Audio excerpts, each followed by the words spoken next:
ஒரு சிறிய கிராமத்தில் முருகன் என்ற விறகு வெட்டி வாழ்ந்து வந்தான். அவன் மிகவும் ஏழை. தினமும் அதிகாலையில் எழுந்து ஊர் எல்லையை தாண்டி காட்டுக்குள் சென்று விறகுகளை வெட்டி வந்தான். அவற்றை ஊரில் விட்டு கிடைக்கும் சிறிய பணத்தில் தான் அவனும் அவனது குடும்பமும் வாழ்ந்து வந்தனர். முருகனுக்கு ஒரு பழக்கம் இருந்தது. அவன் எப்போதும் என் வாழ்க்கை இப்படித்தான், நான் எதையும் சாதிக்க முடியாது என்று மனதில் நினைத்துக் கொண்டிருப்பான். ஒரு நாள் அவன் காட்டுக்குள் சென்றபோது மிகப்பெரிய பழமையான ஒரு மரத்தின் கீழ் சோர்வடைந்து அமர்ந்தான். வெயிலும் அதிகம், உடலும் சோர்வு, வயிற்றிலும் பசி. அவன் மனதில் நினைத்தான், இப்போது யாராவது எனக்கு சாப்பாடு கொண்டு வந்தால் நல்லா இருக்கும் என்று. சில நிமிடங்களில் அங்கே ஒரு முதியவர் தோன்றினார்.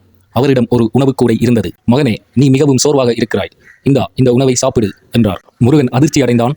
நான் நினைத்தது எப்படி நடந்தது என்று மனதில் குழம்பினான். இருந்தாலும் அவர் கொடுத்த உணவை வயிறார சாப்பிட்டான். அதன் பின்னர் நன்றாக சாப்பிட்டு விட்டோம், இங்கே ஒரு படுக்கை இருந்தால் நன்றாக உறங்கலாம் என நினைத்தான். உடனே அவன் கண்களுக்கு முன்னே உலர்ந்த இலைகள் மென்மையான படுக்கை போல் குவிந்தன. அவன் ஆச்சரியம் அடைந்தாலும் அந்த படுக்கையிலும் மகிழ்ச்சியுடன் படுத்திருந்தான். சிறிது நேரத்தில் படுத்துக்கொண்டே யோசித்தான், இந்த மரம் ஒரு மந்திர மரமோ, நான் நினைப்பது எல்லாம் நடக்கின்றதே என்று. சிறிது நேரத்தின் பின்னர் அவன் மனதில் இன்னுமொரு எண்ணம் தோன்றியது. இங்கே புலி வந்தால் என்ன ஆகும்? அந்த எண்ணம் வந்த சில வினாடிகளில் ஒரு பெரிய புலி அவன் அருகே கர்ச்சித்துக் கொண்டு வந்தது. முருகன் நடுங்கினான். ஐயோ, இது என்னை தாக்கிவிடுமோ என்று பயந்தான். அந்த பயந்த எண்ணமே உண்மையாகி புலி அவனை துரத்த ஆரம்பித்தது. முருகன் உயிர் பிழைக்க ஓடினான்.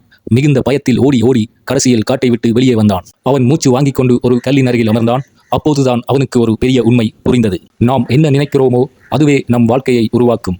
நல்லது நினைத்தால் நல்லதே நடக்கும், கெட்டது நினைத்தால் கெட்டதே வரும். அந்த நாளிலிருந்து முருகன் தனது எண்ணங்களை மாற்றிக்கொண்டான். நான் முயற்சி செய்தால் என்னால் முன்னேற முடியும், என்னால் நல்ல வாழ்க்கை வாழ முடியும், நான் கடினமாக உழைக்க வேண்டும், முன்னேற வேண்டும் என்றவாறு எண்ணி தினமும் நல்ல எண்ணங்களுடன் வாழ்க்கையை ஆரம்பித்தான். சில காலங்களில் அவனது வாழ்க்கை மாறத் தொடங்கியது. அவன் அதிகமாக உழைத்தான். ஒரு சிறிய மரக்கரையையும் தொடங்கினான். அவனது ஊரில் மதிப்புடன் வாழ்ந்து வந்தான்.